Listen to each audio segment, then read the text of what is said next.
orang Arab ini ditantang untuk mendatangkan lagu-lagu, puisi-puisi, syair-syair yang kandungan bahasanya itu kadar tinggi balagahnya itu sama dengan Al-Quran, tapi mereka tidak mampu. Nah, ayat-ayat kemudian ayat-ayat yang menggunakan huruf muqatta'ah ini tujuannya adalah untuk mengingatkan orang-orang Arab itu bahwasanya Al-Quran itu terbentuk dari huruf-huruf, ya, huruf-huruf hijaiyah yang mereka gunakan setiap hari dalam berbicara. Tetapi meskipun mereka menggunakan bahasa tersebut dalam berbicara setiap hari, tetap saja mereka tidak bisa mendatangkan suatu perkataan yang mirip bahasa kadar bahasa indahnya dengan Al-Quran. Tak mungkin ada yang bertanya kemudian. Jadi yang kan ditantang ini adalah orang-orang Arab jahiliyah, gitu kan? Tetapi kemudian bagaimana kita mengetahui? Bagaimana kita mengetahui kalau Al-Quran ini tidak bisa kita pilih sekarang? Padahal yang tidak bisa itu yang saya ceritakan tadi adalah ketidakmampuan orang-orang Arab jahiliyah. Ya, nah, jadi begini.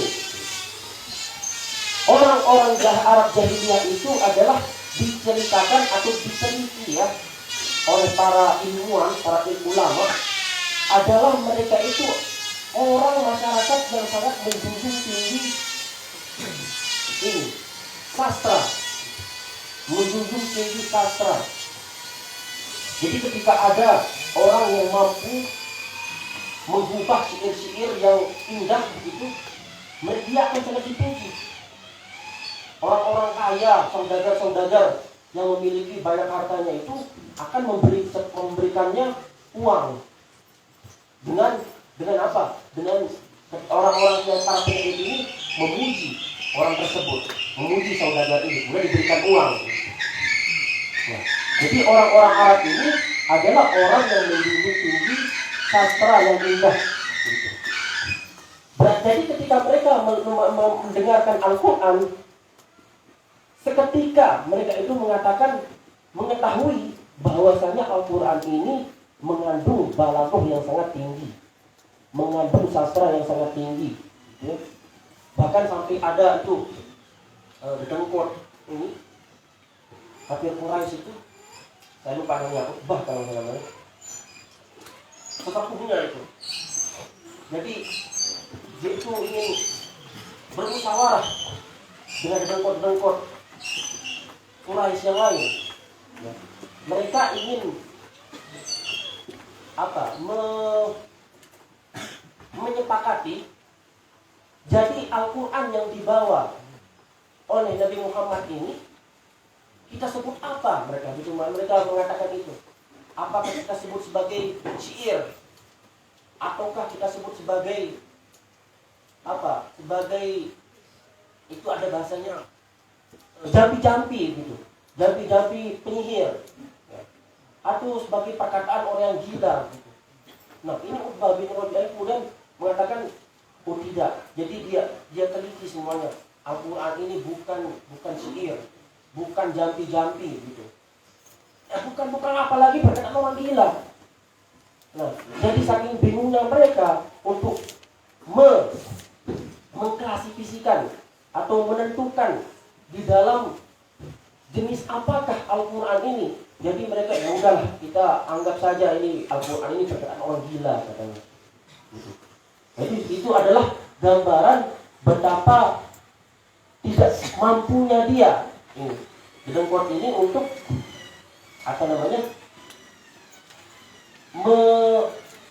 menandingi, ya, atau memahami kadar balaghah dari Al-Quran itu. Nah, kita kembali ke Alif Lam Mim ini.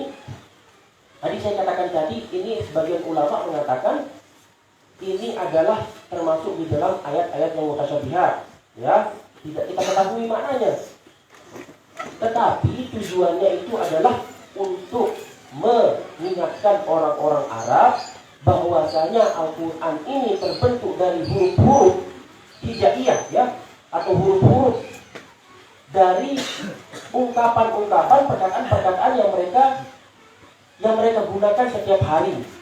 Tapi meskipun begitu tetap saja mereka tidak bisa mendatangkan sesuatu perkataan yang sama kadar balaghahnya, tinggi sastranya dengan Al-Quran. Ya, oleh karena itulah Al-Quran disebut sebagai mukjizat. Nah, jadi itu mukjizat Al-Quran itu adalah sisi bahasanya. Sisi bahasanya itu tidak mampu ditandingi oleh orang-orang Arab terdahulu. Sedangkan orang-orang Arab terdahulu ini adalah para pakar bahasa. Gitu. Kalau para pakar bahasanya sendiri tidak bisa menandingi, lah apalagi yang bukan pakar bahasa. Nah, jadi begitu cara kita mengetahui apakah orang-orang sekarang ini apakah dia mampu untuk menandingi Al-Quran. Gitu.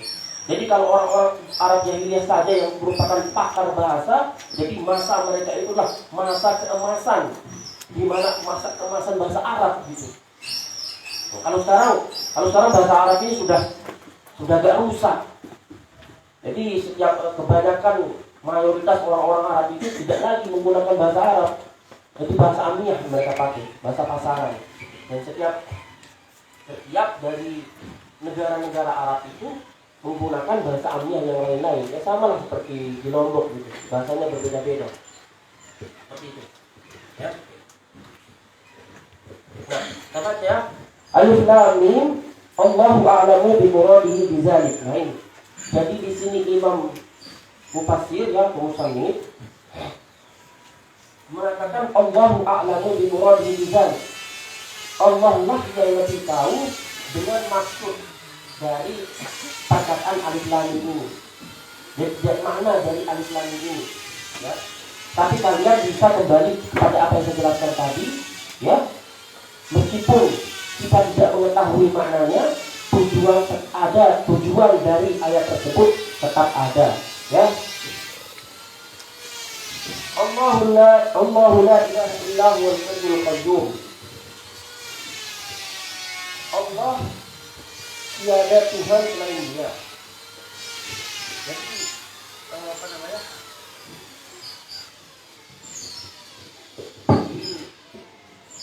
Kalau Al-Quran itu ayat Al-Quran itu sendiri agak ini ya, agak apa namanya, bahaya kalau kita artikan secara ngawang. Mungkin kalian tahu arti makna dari ayat tersebut, tapi lebih baik dari terjemahan saja.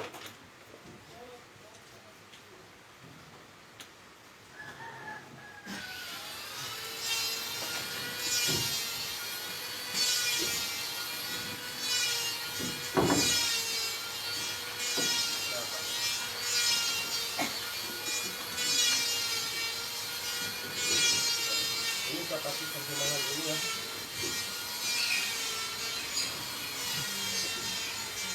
terjemahan tepat Al-Quran agama.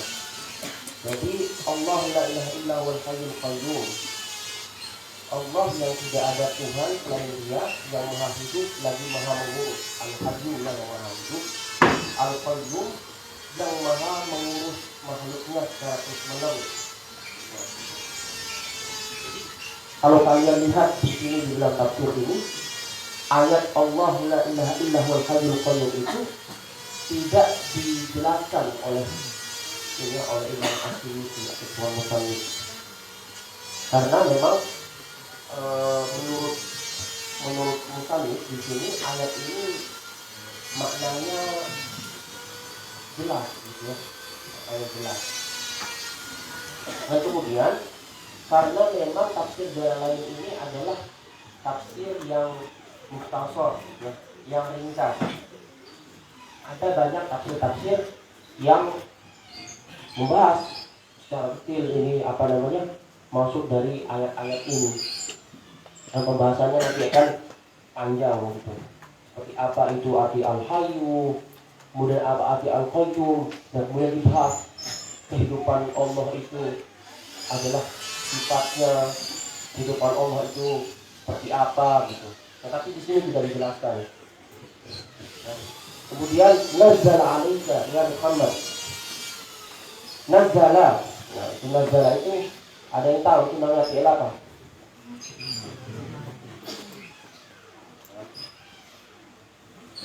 Nazala ini fi'il madhi ya rubai ya. Apa artinya apanya? Muta'addi. Jadi ini fa'ilnya adalah Allah ya. Alaika ya Muhammad.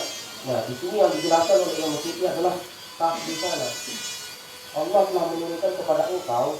Nah, siapa engkau di sini? Ya Muhammad. Ya, apa namanya? Nabi Muhammad. Tadi Al-Quran diturunkan kepada Nabi Muhammad. Nah, jadi para ulama ketika mendefinisikan Al-Quran, maka definisinya itu saya artikan saja, artinya adalah kitab ya, kitab yang diwahyukan kepada Nabi Muhammad atau kitab yang menggunakan bahasa Arab yang diturunkan kepada Nabi Muhammad, al-muta'abbid bi tilawatihi, al-mutawatir. Jadi apa yang dimaksud dengan Al-Quran itu ya, suatu kitab atau firman ya, firman. Jadi bukan kitab secara diturunkan secara langsung, tapi sebagaimana kita ketahui Al-Quran diturunkan secara berangsur-angsur. Nah, jadi adalah firman atau wahyu yang difirmankan kepada Nabi Muhammad. Nah, jadi kalau kita lihat dari definisi tersebut atau takrif tersebut, ada yang dinamakan dengan jenis ya, pasal gitu. Kalau kita melihat wahyu ya, wahyu yang diturunkan Allah misalnya. Tadi saya ulangi, tadi saya gunakan bahasa Indonesia ya. Wahyu yang diturunkan oleh Allah kepada Nabi Muhammad yang menggunakan bahasa Arab yang mutawatir, di transmisinya itu atau kita dapati sanad itu menggunakan mutawatir, terpercaya. Al-muta'abbid bi tilawatihi, yang kalau kita baca itu kita mendapatkan pahala. Ya. Jadi wahyu yang diturunkan kepada Allah itu jenis pertama. Nah, berarti termasuk juga kitab-kitab lain, wahyu-wahyu lain yang diturunkan oleh Allah kepada nabi-nabi yang lain. Tetapi ketika kita menambahkan diturunkan kepada Nabi Muhammad, berarti kitab Taurat, Injil, Zabur itu tidak termasuk ke dalam takrif ini. Nah, itu dinamakan dengan pasal pertama. Kemudian yang al-mutawatir, ya, yang mutawatir. Nah, di sini semua ayat-ayat Al-Quran itu menggunakan sanad yang mutawatir. Nah, syarat itu ada 3. Nah, ini tidak ya, ada 3. Ada yang mutawatir. Mutawatir itu maksudnya orang-orang kita mendapatkannya dari banyak orang. Lalu secara logika orang-orang ini tidak mungkin sepakat ya, atau sekongkol untuk berbohong. Jadi informasi yang mereka berikan itu benar gitu. Karena apa? Karena kita tidak mungkin secara logika itu mengatakan bahwasanya mereka itu berbohong. Misalnya apa? Mereka ini, orang-orang yang mengatakan kepada kita ini tidak pernah bertemu sama sekali. Nah, ada 10 orang misalnya. Ya, ada 10 orang dan kita ketahui 10 orang ini sama sekali tidak saling kenal. Kenapa? Karena tempat mereka tinggal itu sangat jauh. Nah, kemudian 10 orang ini memberitahu kepada kita tentang suatu kejadian. Ya, ada orang yang sedang tabrakan misalnya tadi di Rendiga misalnya. Nah, di sini secara logika kita mengatakan bahwasanya orang-orang ini tidak mungkin berbohong, tidak mungkin bersekongkol untuk memberitahu kita suatu kebohongan, ya, informasi yang tidak benar. Nah, itu gambaran tentang apa itu mutawatir. Nah, ada kemudian syarat yang namanya ahad. Ahad, gitu ya. Kalau ahad ini informasinya dibawa oleh perseorangan. Jadi yang membawa itu hanya 1 orang, gitu. Ya. Bagaimana cara kita mengetahui apakah informasi yang dia bawa ini benar atau tidak? Kita uji orangnya. Kita lihat orangnya. Apakah orang ini terkenal sebagai orang yang jujur, akhlaknya baik begitu, tidak pernah kalau makan itu. Ini ada pelajarannya di dalam ilmu hadis ya, ilmu salah hadis. Apakah dia menjaga muruahnya namanya, menjaga harga dirinya. Misalnya meskipun itu hal-hal yang sangat kecil, ya, yang sesuai dengan uruf namanya, yang sesuai dengan tradisi di suatu tempat.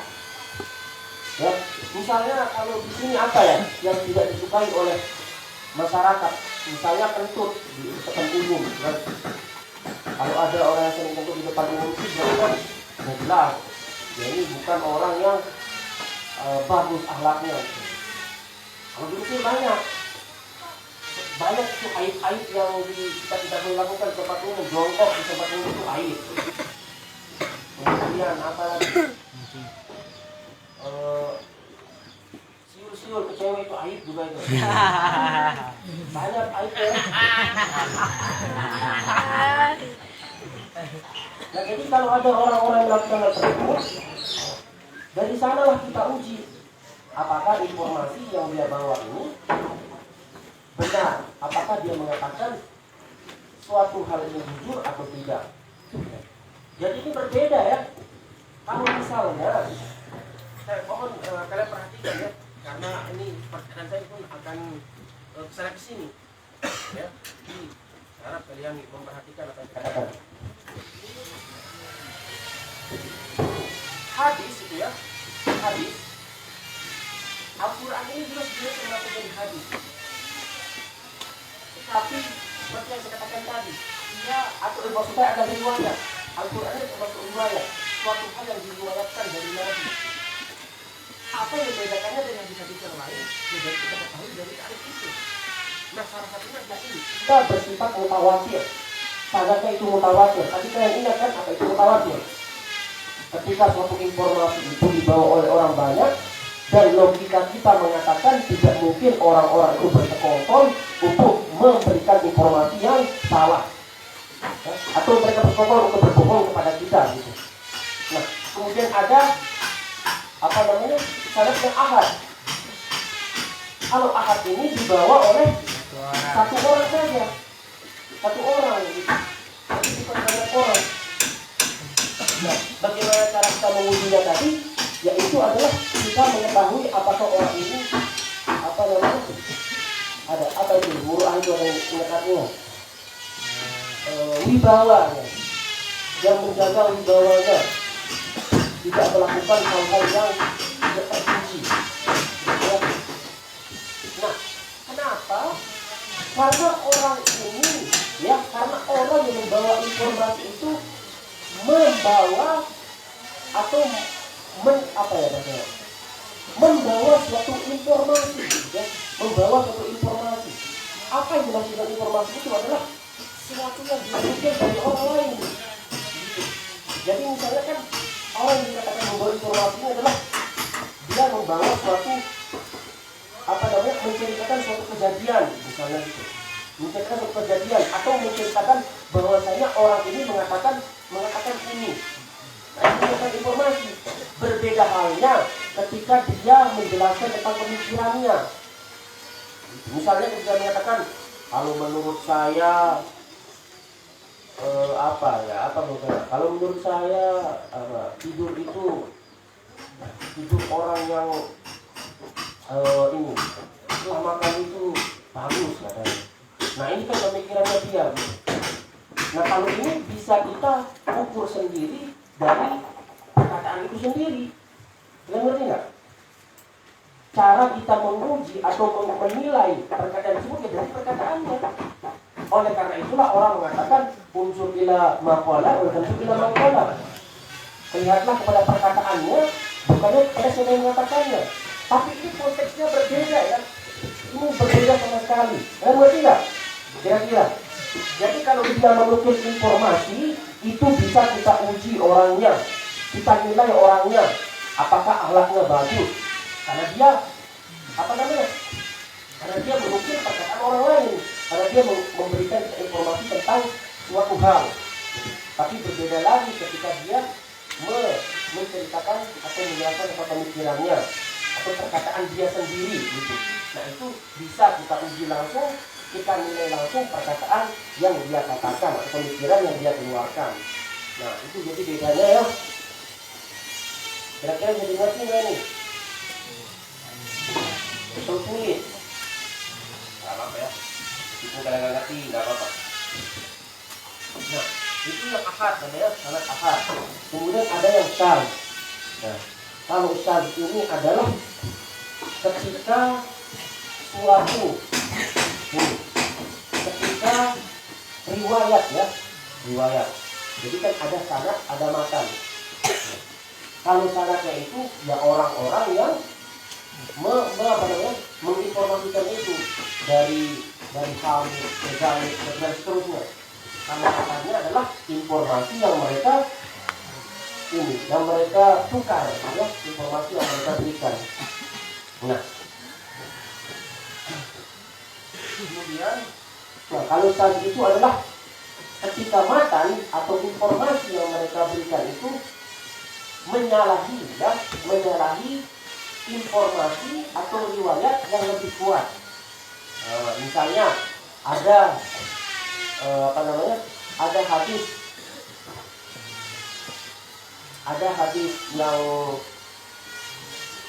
sahih gitu ya, ada hadis sahih, kemudian ada hadis lain yang bertentangan dengan hadis tersebut. Nah, berarti hadis yang bertentangan dengan hadis yang sahih ini itu dikatakan dengan hadis syadz ya, cara matanya. Nah, ini sedikit ya. Kamu mutawatir, ahad dan syadz. Kalau Al-Quran itu semuanya mutawatir ya. Jadi ulangi lagi, yang dimaksud dengan Al-Quran itu wahyu yang diturunkan kepada Nabi Muhammad yang sanadnya itu mutawatir.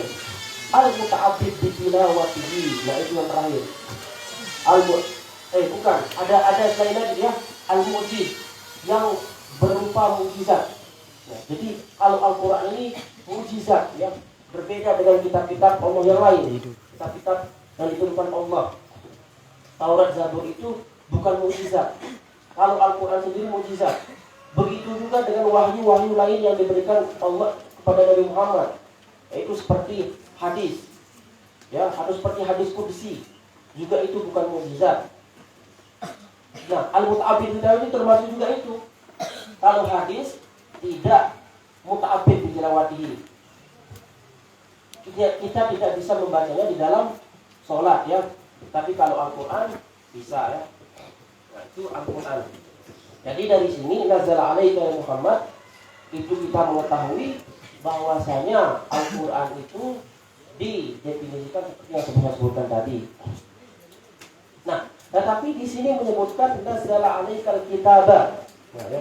Jadi tidak menggunakan, Allah di sini tidak menggunakan nazala alaika Al-Qur'ana. Tapi meskipun begitu, Imam As-Suyuti mengatakan Al-Kitabah ini adalah Al-Qur'ana. Ya. Mutalabbisan bil haqqi. Nah, jadi memang menurut mayoritas ulama, Alkitab itu adalah juga Al-Quran. Yang dimaksud dari itu adalah Al-Quran. Mutalabbisan bil haqqi, bisidqi fi akhbarihi.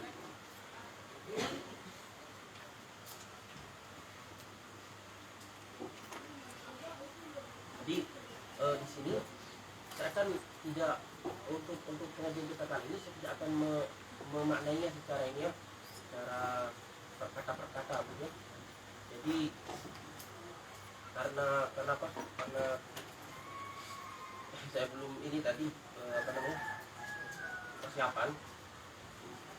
Dan jadi kita secara konteks gitu.